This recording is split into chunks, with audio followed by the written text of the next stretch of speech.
Čusík, takže vítajte pri mojom prvom videu a dnes si ukážeme, ako dať módy do Moto Blade. Takže vlastne vám dám do popisu videa vám dám stránku, link vlastne, kde si môžete tú hru stiahnuť a plus vám tam dám, kde sú vlastne tie módy.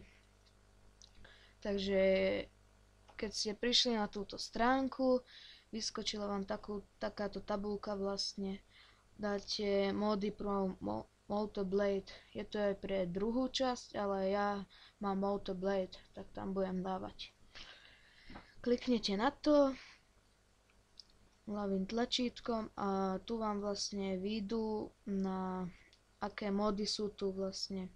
Tu máte, že aká verzia 1.10 až 1.11. Tak a vlastne tu máte všetky tie módy, aké si môžete dať. Môžete si dať historické, vlastne tieto už tam máte nejaké, ale tu si ich vlastne viete doplniť. Tu máte fantastické, tu sú také, že budete vo vesmíre a nie na Zemi. Historické, dáme si na historické povedzme. A tu máte The North, vyskúšame, neviem čo to je.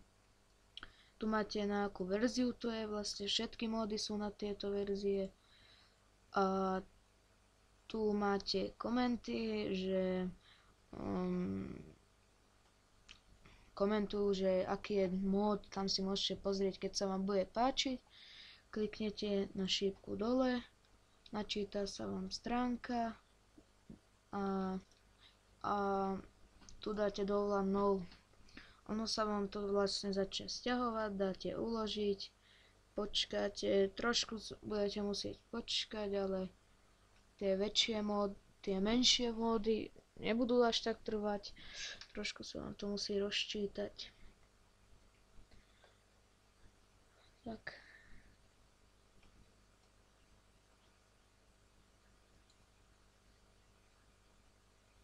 Tuto vám to pôjde hore, ale potom to pôjde dole. Dúfam, že nebudeme až hodinu čakať. To by sa mi moc nechcelo.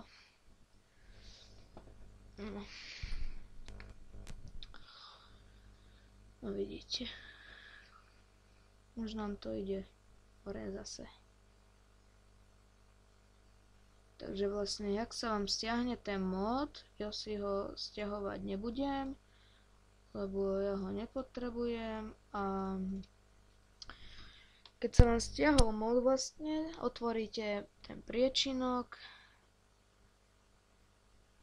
a pôjdete do štartu, počítač, lokálny disk C, program Files 86, si nájdete Moto Blade, hľadáme, tu je Moto Blade, kliknete na to, dáte modules a vlastne tu máte všetky módy, čo si sem uložíte. Vlastne ak sa vám otvorí ten priečinok, ten mód vlastne presuniete sem. Ono sa vám to tam dá a potom napríklad ja mám tento mód, to je taký koubojský, môžem vám ho ukázať. Hru musíte mať vypnutú, lebo inak sa vám to neuloží. Takže otvoríte hru a vlastne tu máte tie módy. Tu dáte šípku dole, tu máte všetky módy. Takže to by bolo na dneska všetko. Na budúce by